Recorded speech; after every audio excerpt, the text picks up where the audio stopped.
Live streaming is on. All right, everybody, have a great round. Thank you.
Hi, welcome.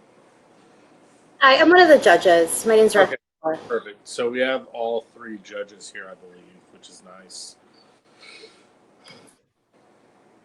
Awesome. We're just waiting on one of the competitors. Yeah, I believe so. Okay.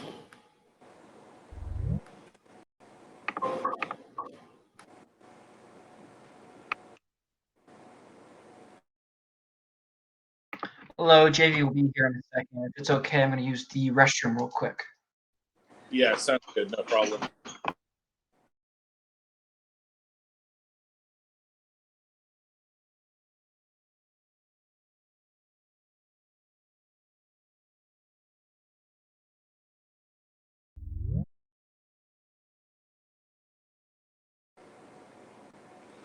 Just to also confirm, Michael, are you here?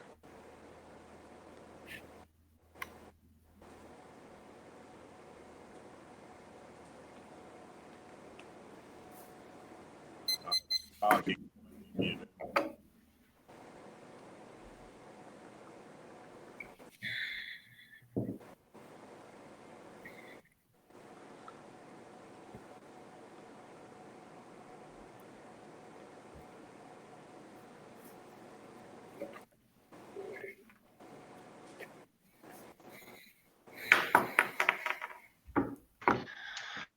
Alrighty.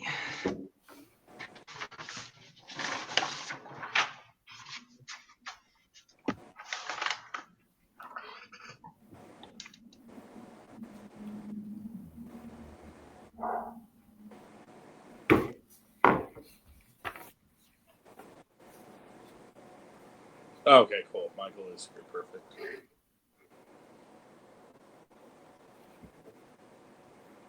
Sorry, is everyone here and ready to go, or? Yeah, we're here. We just have one note really quick. Oh, I just realized that our video is off. We were told to let everyone know that we're quarantining together, which is why there are two people on the camera, and we'll make sure to be on screen at all times so that you guys know that we're not on our phones or anything. Cool. I think Nikki ran to the restroom. Okay. I am back now. Okay, Thank perfect. you, though. Okay. I also just want to note that both Nikki's computer and my computer have trouble running when our video is on. So if it is okay for us to keep our videos off. Yeah, I mean, that's fine with me. Awesome. Do either of the teams have any particular questions for the judging panel?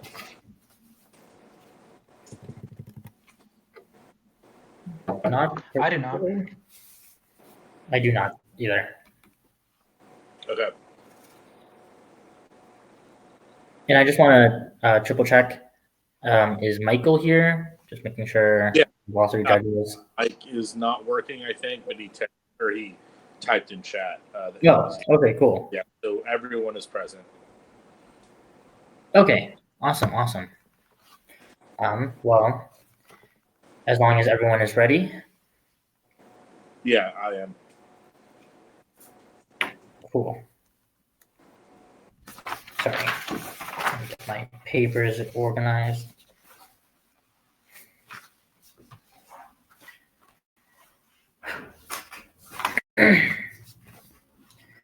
Observation 1 is a resolutional analysis. A is the resolution, ban Zoom. B is the interpretation. Again, all terms are operationally defined. We reserve the right to clarify and flex. Second is that all terms have a multitude of meanings unless the app's definition is excluded the next. It ought to be accepted in order to prevent silencing of the PMC. C is the criterion. Sorry. Slow, please. It's yeah. Okay. Absolutely. So all two terms have a multitude of meanings unless the app's definition excludes the next. It ought to be accepted in order to prevent silencing of the PMC. C is the criterion of net benefits. It decreases judge intervention, and it grants both, and it practices the art of decision making, which is the most real world. D is a theory. First is predictability and grounds. The affirmative has the right to define the topic in reasonable ways, expecting the app to predict the negative's opinion of the best interpretation, excludes the app. It also grants both teams access to adequate ground. Second is that we should be evaluating probable impacts over magnitudinal impacts because it promotes more real-world policymaking. Third is affirmative and negative roles. The affirmative has to uphold the resolution. The negative has to disprove the resolution as per the roles of parley debate. The fourth point I want to bring up is that the resolution doesn't have an actor, so we are just going to specify how we are banning Zoom and which groups are going to be banning Zoom because there is no actor to identify who is banning Zoom and how much of Zoom is going to be banned. We're going to be doing that as part of the affirmative's role to parametricize. Next, the second observation is the background. The first point under the background is that there have already been several companies that have banned Zoom, including Google, SpaceX, and Dropbox, who have all already stopped using Zoom. Second is that there have been governmental agencies that also have stopped using Zoom, including Taiwan, NASA, the German Foreign Ministry, the US Senate, for just as a few examples of government agencies that have stopped using Zoom. Thus, the plan: government agencies and public education should ban Zoom. Government agencies and public education should ban Zoom. The harms. So we're going to see the first harm here is an increase in Zoom bombers. Those are individuals that go into the Zoom chat and do things that are profane and show things that are profane. These include nudity as well as screaming profanity, but has also led to showing things like live murders happening on Zoom calls and things like and just like really gruesome and gory things to happen on Zoom calls. The second is that we also see an increased lack of privacy for the Zoom networks. The Washington Post, in fact, notes that the Zoom videos have been available on the website and have and access to these Zoom videos. Access to these Zoom videos currently exist online for those that are willing to look for it and want to look for this kind of information. Next is the solvency.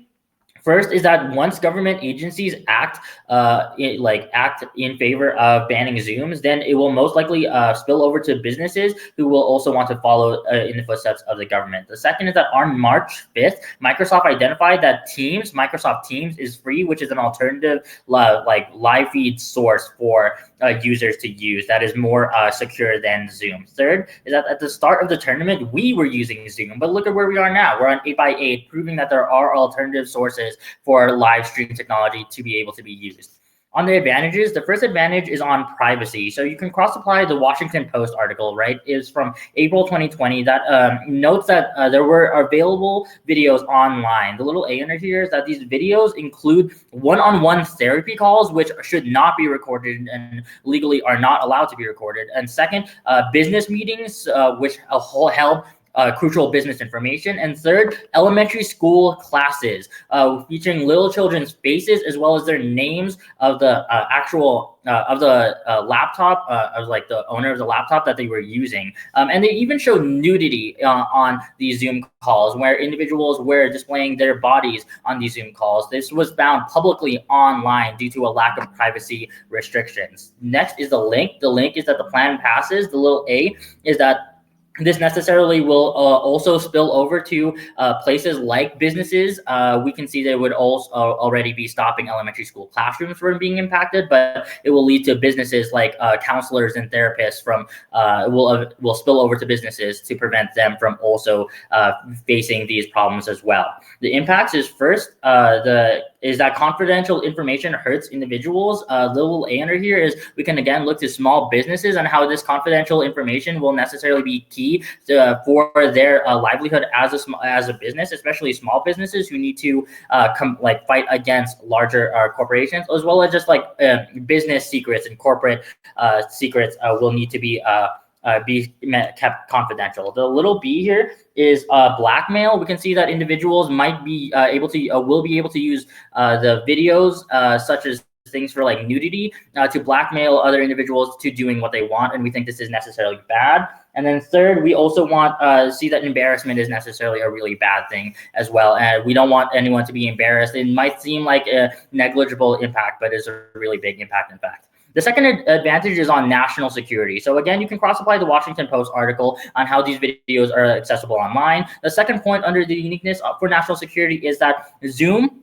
the Zoom installer, the Zoom installer for the program actually was able to take over admin privileges, as indicated by the New Yorker, the New York Magazine rather, allowing the person that was working on the other side of the Zoom program to be able to get full access to the person's computer. This is an indication that there are privacy concerns. The link here is that the government will no longer be able to use Zoom because it is now banned. Thus, they would thus increasing national security away from the harms that are coming from these like poor privacy concerns. So the impact here is that the government will be able to keep their national secrets secret because the Zoom program was no longer able to check and get full admin privileges to one's computer. So they're not able to check what the individual files on that computer, and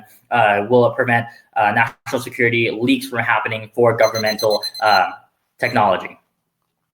Cool. 2 minutes. And 2 minutes right here. So you said in the beginning of your speech that banning Zoom, we needed to be operating on predictable grounds. So can you explain to me what places will need to ban Zoom? Yeah, so it's government agencies and public education. So like schools can't use Zoom. Public schools specifically. Okay, thank you. Yeah.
30 seconds. It's Okay. Is everyone ready? Yes. How many off? It's going to be 3 off and then on case in order, including top of case.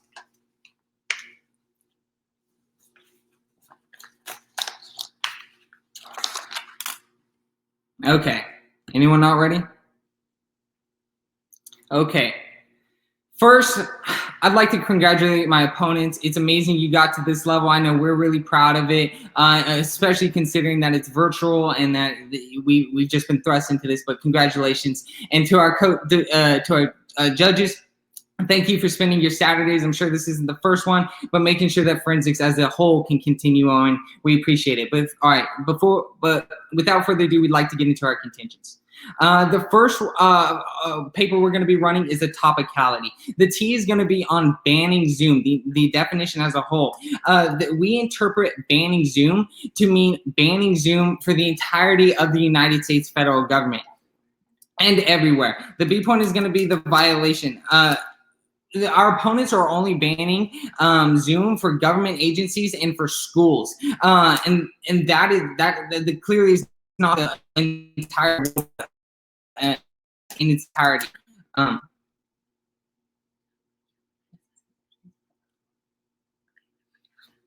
We're going to be changing our interpretation to ban Zoom means to ban Zoom within the United States federal government should ban Zoom for within its borders. The violation, they don't do that. They only ban it for schools and public agencies. Go to the standards. So first, it's contextual. When we think of banning Zoom, what's being talked about right now is should Zoom as an entirety go away because China can infiltrate all of our discussions. Not the only important discussions aren't the ones that happen in schools or government agencies.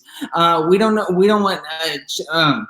If China is going to be able to get involved in those, we don't want them at all. So the contextual debate, the spirit of the resolution, what it wanted us to see is should Zoom be banned in its entirety.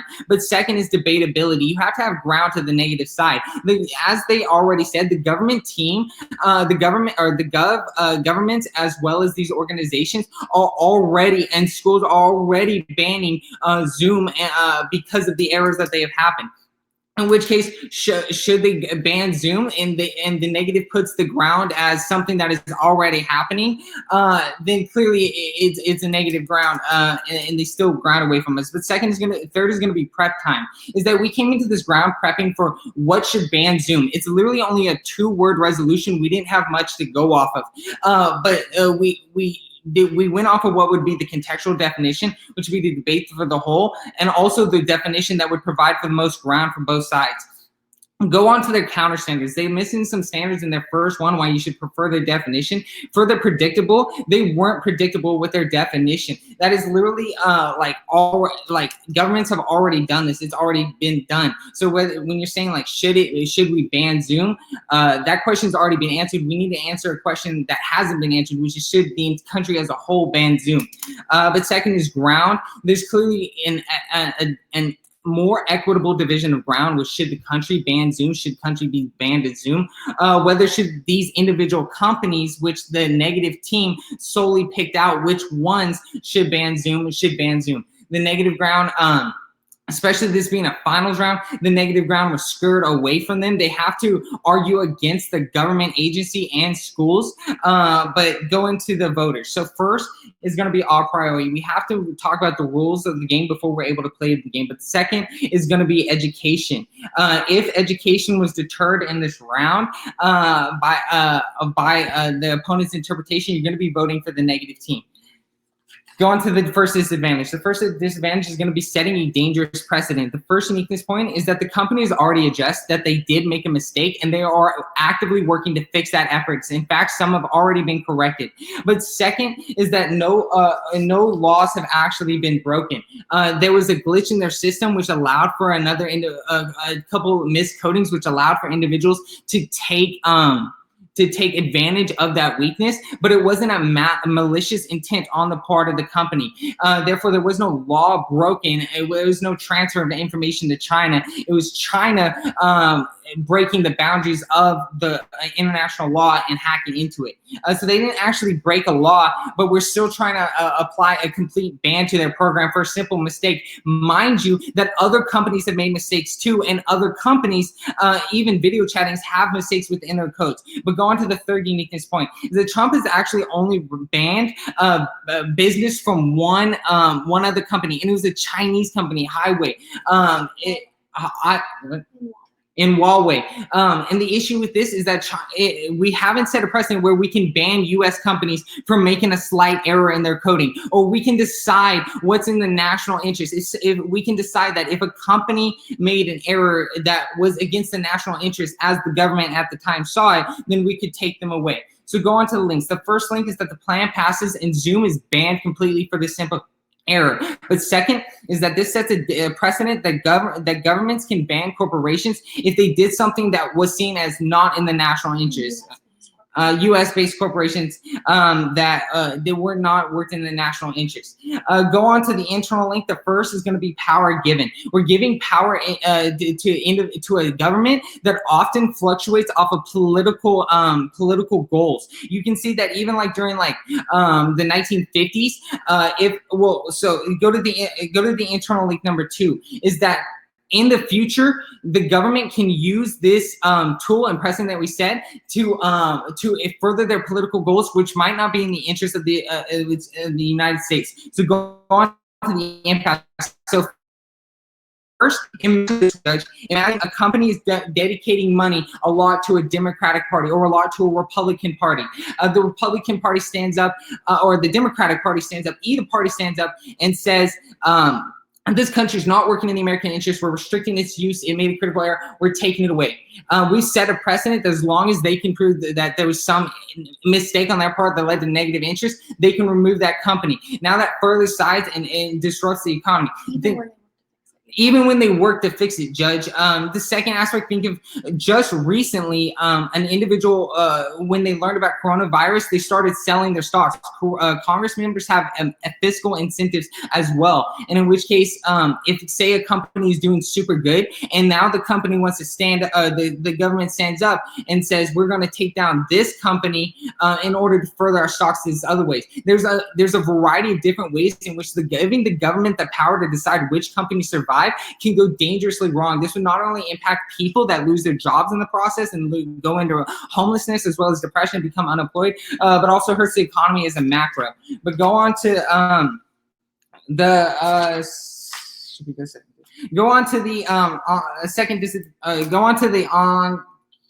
transition of work. So first, the uniqueness points is that the second disadvantage is that the UC students, companies have bought Zooms as well as other companies have already bought Zoom for the people. The second is that this money is coming from limited funds as they won't be able to get back. Go on to the link. Is first, we keep Zoom agencies that bought it and keep using it.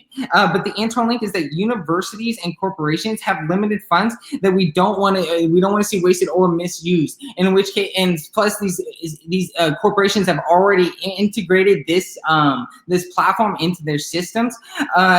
The impact is it's going to waste money in these organizations that are already limited funds. We're seeing enrollment in universities drop already. This is going to be dangerously bad for those universities. For those reasons, we urge a ballot in favor of the negation. 2 minutes. Cool. Could you explain the impact on your first advantage or your first dissent a little bit, please? Yeah.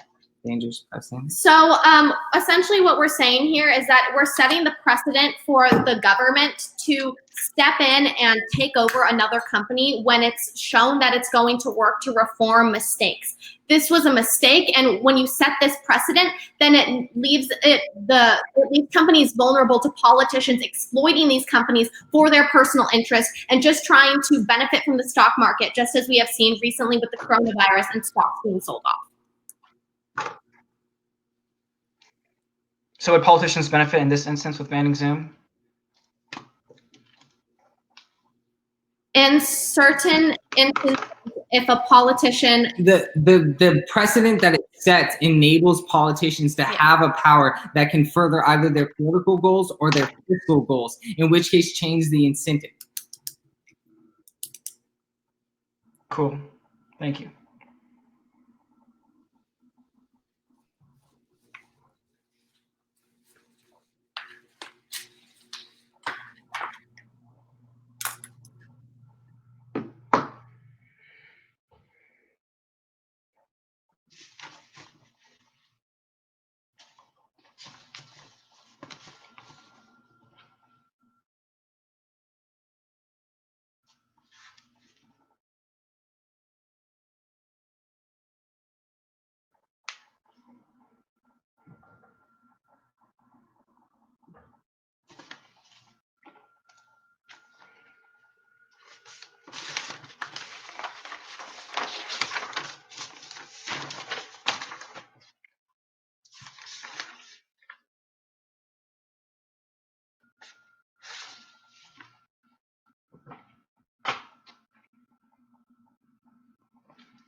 Cool. Alrighty, is my audio fine right now? Perfect. Just as a little off-time roadmap, I'll go in the next order. So I'll do T, then their dis, and then I'll go to the AF case. Alrighty. 8 minutes. Starting now. First on the T, we meet. Second, counterinterpretation. Ban Zoom means to legally prohibit.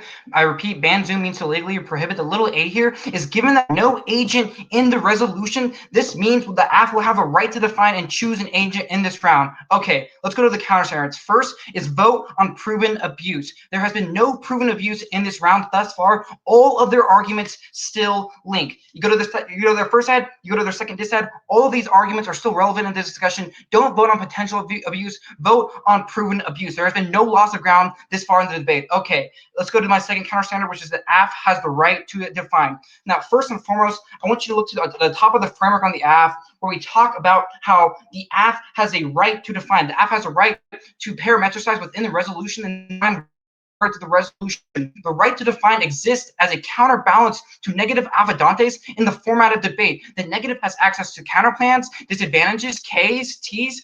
It is an imperative that the affirmation has a right to define in this resolution. We'd also say, look at the framework where we specifically say, unless the AF's definition excludes the neg, you should buy our definition. The negation has not been excluded in this round whatsoever, and have given you no arguments to prove that they have been excluded, as all their arguments still link in the round. Okay, third counter standard will be that will be a vote on PMC access. Their shell is silencing the entirety of John's PMC and excluding the AF from this debate. We'd say extend this analysis that you should be voting for like this fair division of ground. It is still fair. Arguments are still being put back and forth. Let's go to their standards first. They say contextuality. They talk a lot about how China and banning Zoom as an entity, but once again, they still have access to their disadvantages. We're still contextual in every possible way. And we even say even more so when you talk about Zoom. When you Google Zoom, the very first couple of things that come up is Zoom bombing in classrooms and the potential security threats within Zoom. And that's exactly what we are discussing. This is contextual to the topic. We are banning Zoom for schools and governmental agencies. Number two, they say debatability, and that there's already banning right now in the status quo, which means they don't have a fair division of ground. First, we would say that then there would be no point in even having this discussion, but even more so, this just isn't true in this specific instance. All government agencies have not banned Zoom, and all schools have not banned Zoom. So passing the AF plan guarantees that. Three, they say prep time. They say they mention how there's only 2 words in the resolution, and it's not much to go off, and I agree with this. The resolution is incredibly vague. It means it is essentially a bouncing board for the affirmation to go off and use it within reasonable terms. Given this vagueness and given the fact that there's absolutely no agent within the resolution, we think the AF has a right to define. So on their voters of a priori, they're a lot about education. We'd say the negative interpretation is the most education in this round. We're not decreasing the division of ground. So we'd say just vote on reasonability. If you think we're reasonably topical, you shouldn't be voting us down. If you think there are arguments reasonably linked and that there's still arguments and clash going back and forth, don't vote us down. Anything you want me to add here on the shell, John?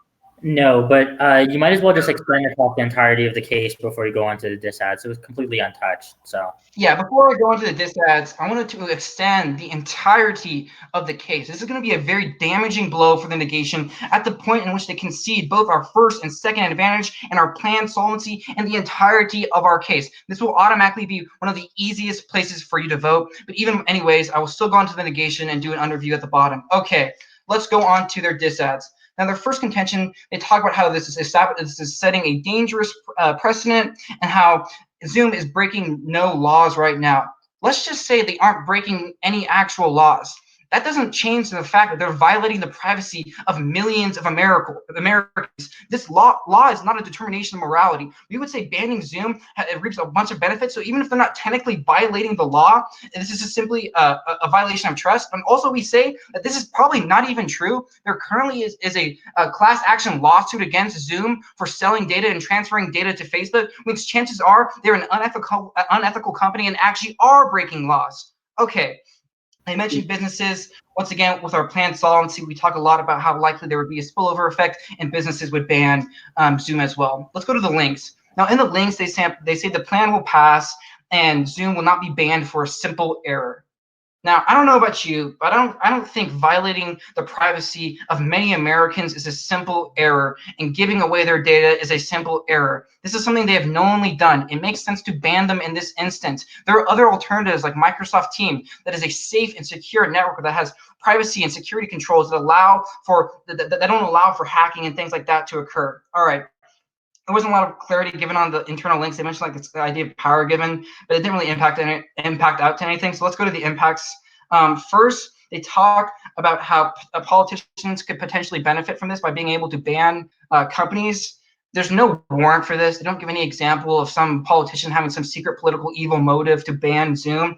But even more so, they talk about this idea of there being a precedent that the government can shut down companies and ban them from their ban them from their agencies. First and foremost, this is incredibly non-unique. This is not the first time the government has banned a company before. For example, a couple of years ago, the United States Department of Homeland Security banned Kaspersky, which is a form of internet security products, from all government departments. This precedent already exists, and it certainly is a good precedent. We would say that getting rid of technology that is open to hacks is a very good thing to do. All right, I'm going to go on to the second contention, unless, John, you want me to add anything here? No, go on. Perfect. All right. All right, let's go to the second contention about the transition of workers. They talk a lot about how there's limited funds, specifically for like universities and businesses. There's a couple of problems with that. First and foremost, as we mentioned, there's better alternatives out there. For example, as we mentioned in our planned solvency that goes completely conceded, is Microsoft Teams. There are safer alternatives. Microsoft Teams, as John announced, has been free for a significant time. They even had that recent press release a couple of months ago where they made it very clear that this is a free source. Universities have access to this. Businesses have access to this. And even if there is a transition of workers for like the specific Zoom company, we don't think that outweighs any of the harms illustrated by the affirmation. But even more so, there really isn't a clearly articulated impact on this second disad, just because it seemed like there was a lack of time. But yeah, we would definitely say that there's other alternatives that are completely free. So there's not going to be any like loss of funds. All right. So summarize this round. You shouldn't be buying the tea. Vote on proven abuse. The app has a right to define. They concede some major arguments in our framework where we talk about how you have to be excluding the negation from this round, and that just doesn't happen. Now, Jesse does make one little piece of argument on the top of our framework by saying that we were not predictable. Governments have already done this. But once again, I've already addressed this. United States government agencies have not done this yet in its entirety, and schools have not done this in entirety. So this is a completely predictable link to generate. At the end of the day, you'll be voting for our plan solvency that is completely conceded that there are forms of other alternatives that work, and Zoom is overall just a bad agency. Extend the what was that, John? Extend the impacts of our case. Yeah, extend the impacts of our case first with privacy and how this confidential information is key for our livelihood and for national security, how it's good for to have let them come up there in the next speech and respond to this because it's already been dropped. They should have already responded to it. It would decrease competitive equity and lead to a unfair round.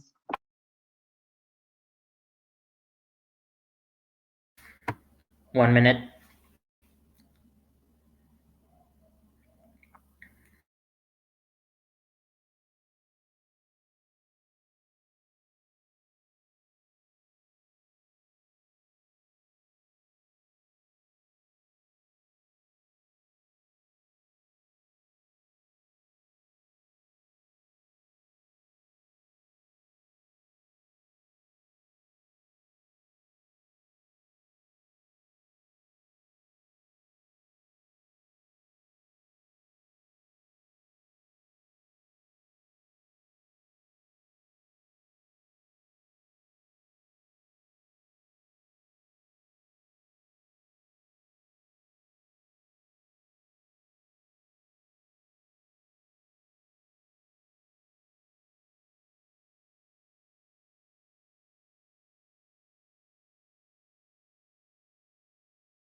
All right, that's time.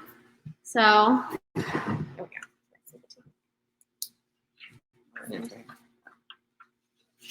Okay, so I'm going to be starting on the T, and then I'm going to be going over their 2 advantages in order, and I'll end on our case, or off case. Is anyone not ready? All right, time starts now. Okay, thank you all for being here today. I know these aren't opportune circumstances to be debating in, but I'm glad that we're all able to be doing it. So I'll begin on the T. So essentially what's going on here is we're trying to figure out who's going to be the most predictable in this round and who's going to provide the most access to education. So both of us made our vote issues education. We should look specifically at the story to the topic of banning Zoom and how this relates to education. Now, they stated that they met our definition. However, they clearly did not. If we state that banning Zoom means we need to be looking at the entirety of the US federal government and the US federal government implementing this plan. However, they do not do this because these are specific companies banning Zoom and not the US federal government mandating it. Now, they had no agent, and because of this, we specified that banning Zoom as a whole means that you need to have the agent of the USFG because this is what's the most predictable. Now, okay, they didn't specify which ones are, they did not specify which agents are doing this, which doesn't give us the grounds to argue against which agents are doing it because we do not know which agents are doing it since they have not told us. So now we'll move on to the standards. So they tried to, well, originally we turned their predictability standard, and we're going to stick with this. They try and tell you that this was only predictable because some government agencies and some public education institutions are doing this right now. However, as my partner told you, this does not relate to a 2-word resolution and gives the neg almost no ground. If these companies specifically are already doing it due to security concerns, they're probably high-risk companies that have a higher propensity to be doing this right now, which means that we need to be looking at a large-scale predictable debate that gives both sides ground. And this is exactly why we turned the ground standard on them.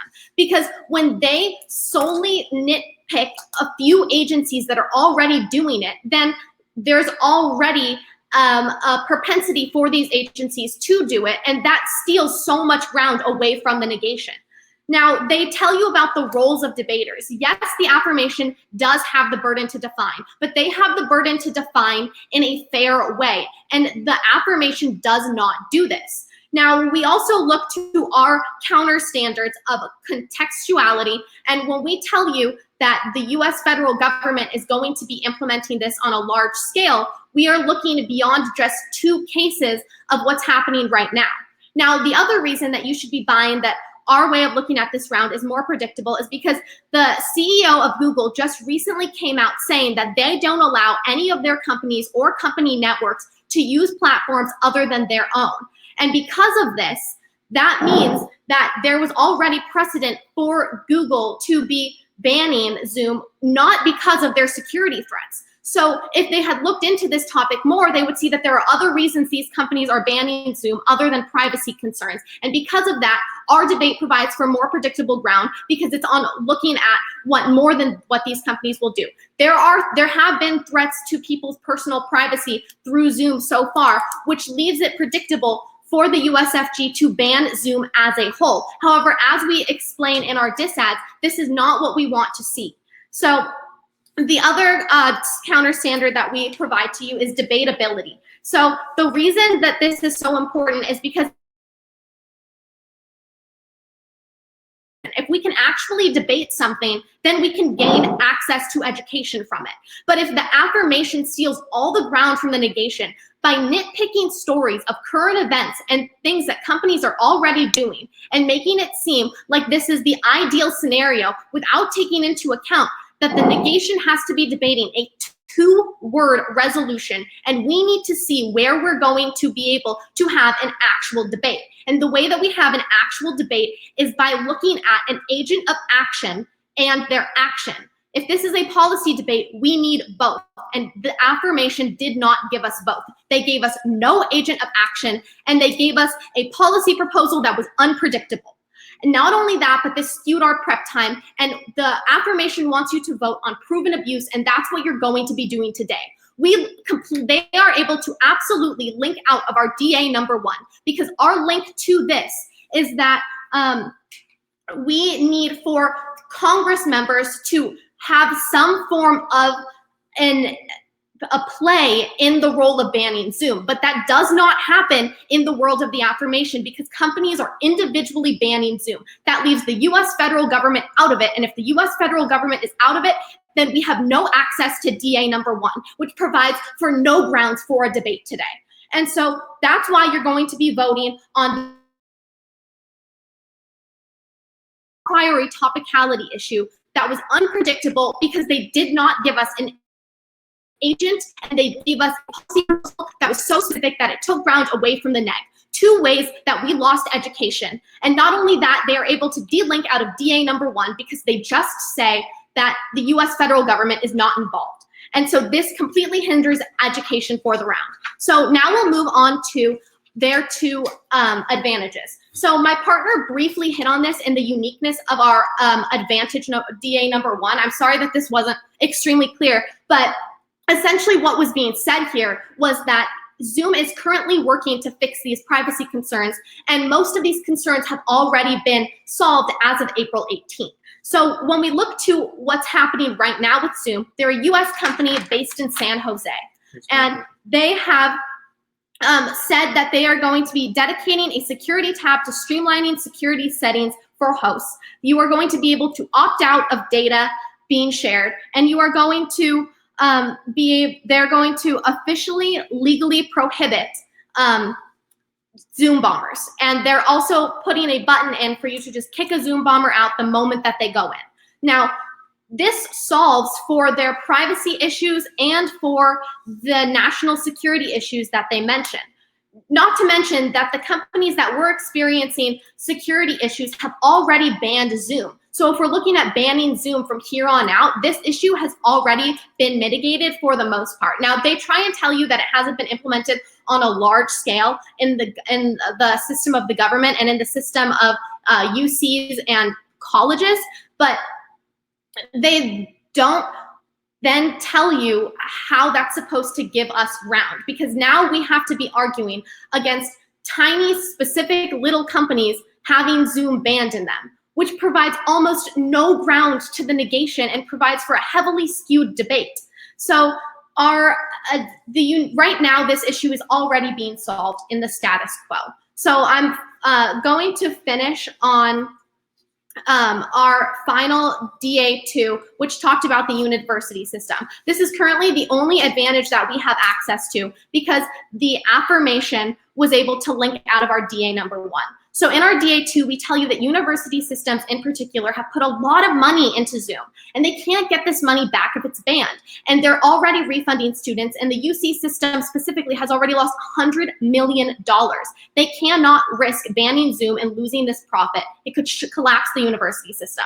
For that reason, we urge a negative ballot. Thank you. Okay.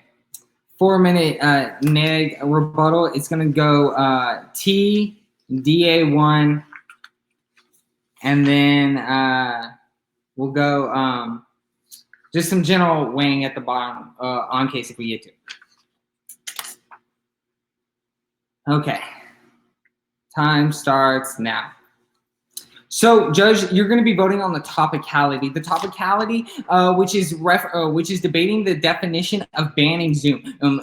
As we said, their first argument against this was that we meet the interpretation. Clearly, they don't meet because the United States federal government is not doing it. Okay, we don't have an actual policy proposal being passed by United States legislators. And this is a critical point in the debate because that is our entire link story for our DA1 on setting a dangerous precedent. And we believe thoroughly that that is what the resolution wanted us to debate, not something that's already happened in the majority of organizations. But second, go to their counter interpretation, where they say that they had the ability, since there was no agent in the name, to pick an agent and to allow us to debate that. However, they didn't.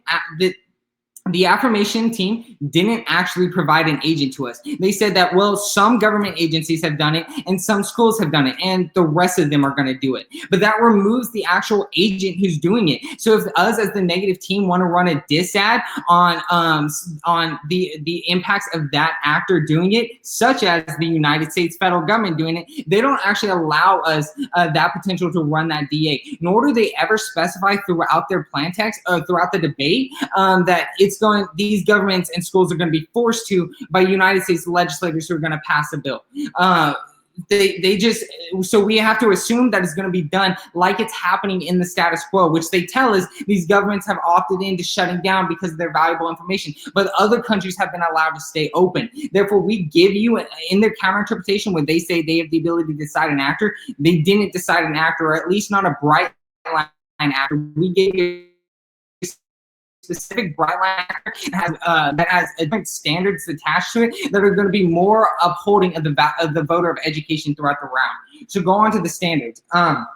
So first, this is the most contextual definition. Again, when we say ban Zoom, we're not talking about something that's already happened. Like, these organizations have already banned Zoom. It's like the HSA banned Zoom. Should like the Department of Defense, it's like that. It's such a non no, that's not the first thing that people come to mind. And when you think of contextualized debate, that's going to lead into things like predictability and how you actually form an argument against it. But go on to the debatability, and this is key. Debatability is key to receiving education. If we can't inform in an educational debate, then it's not going to, there's really no purpose to being here. This is a finals round, okay? Everyone is looking to this round to see how do we receive a win in debate? What is the winning strategy to win in debate? And if the affirmation gets the win, it's saying that when you get the chance in an ambiguous debate,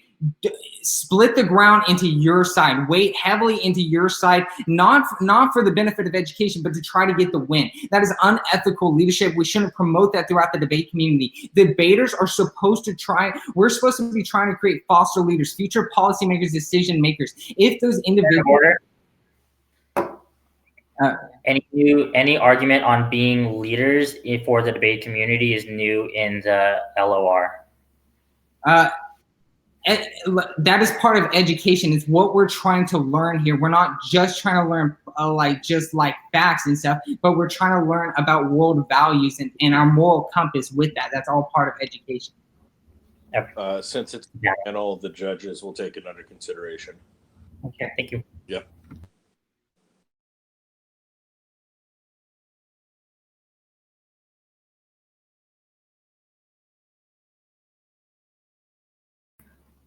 I can't hear him at all. I'm sorry. I had 3:25 on my clock. That's what I was saying. And so 35 seconds left. Cool. All right. Time starts now.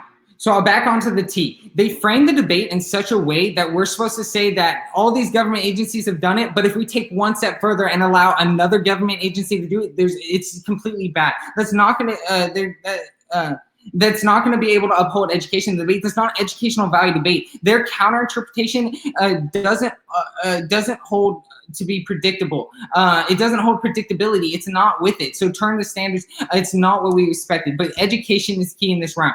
If their interpretation had deterred education, if it made it an unfair debate, if it restricted the neg to ground that really wasn't educational to talk about, it would have been more fair, more reasonable to go the other way, then we're going to be voting in favor of the negation on the topicality. Thank you. 1 minute.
Okay, 5 minutes. It's going to be an overview, the T,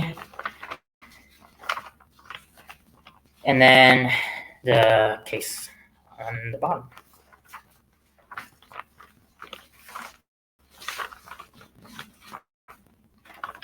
Cool.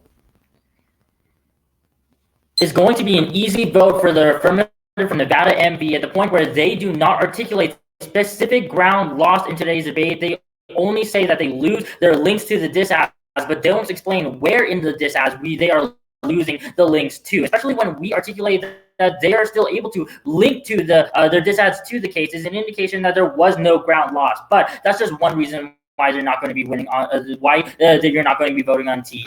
The second reason why you're going to be voting for the affirmative is because the case was cold conceded, meaning if we win back topicality, then you have a complete 100% reason to vote for the affirmative, because the negative doesn't touch the case until they get to their second speech, which is already going to be problematic because the negative gets golden answers. So on the topicality first, I want you to extend across the reasonability framing as a part of this topicality. They don't give you competing interpretations as a way to frame this topicality. Means as long as the affirmative is reasonably topical, then we ought to be winning on this topicality. At the point where they don't say you need to evaluate this through competing interpretations, means you can be evaluating it through being reasonably topical as a part of our counter standard. So let's go on to our counter interpretation. Now we say that ban Zoom means to legally prohibit. There's no articulation why this is a bad counter interpretation. They just say it's not predictable, but they don't give it, like they just say their interpretation is more predictable, but they don't give a reason why our interpretation is not predictable. On the counter standards proper, again, you should be voting on proven abuse and not potential abuse. At the point where we give them links to their disads and just non-unique their disads is an indication that they still have access to the ground that they wanted to run. But also they still have access to other kinds of ground like counterplans as well as critiques to the round as well. So there's other ground that they could have ran. The second counter standard here is the affirmative has the right to define, but they say you should be have the right to define to a reasonable purview. We think that we are being reasonable, especially with the topic being ban Zoom, only 2 words. We think we should have the ability to define what that means to ban Zoom, to what degree we are able to ban Zoom. That's part of our counter interpretation. The affirmative also the affirmative right to define also comes from this idea that the negative has a lot of different ground that they can come from, right? So they can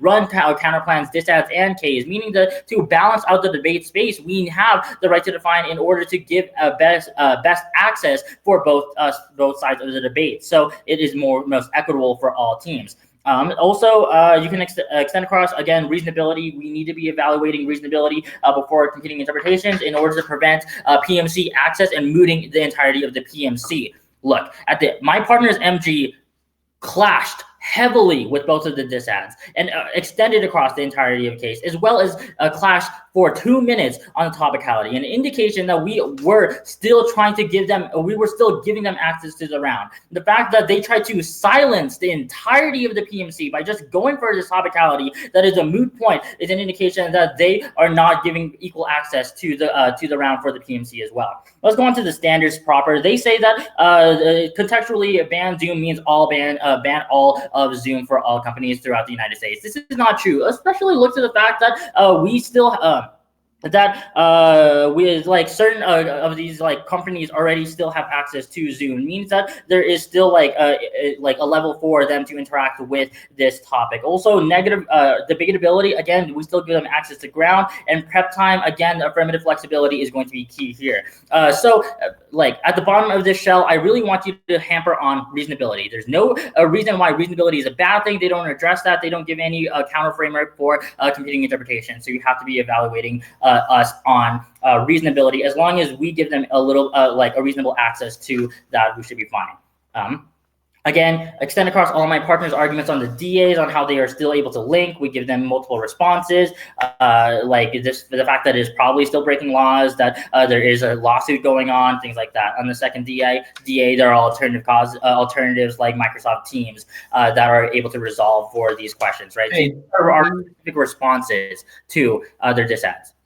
Yeah, Mickey? They make this comment with like the no link because the United States federal government is involved. But once again, we get granted them access. Yeah, they say no link because the United States federal government is not involved. Let's look to the plan text. The plan text says government agencies and public schools. I don't know about you, but government agencies and public schools are part of the United States.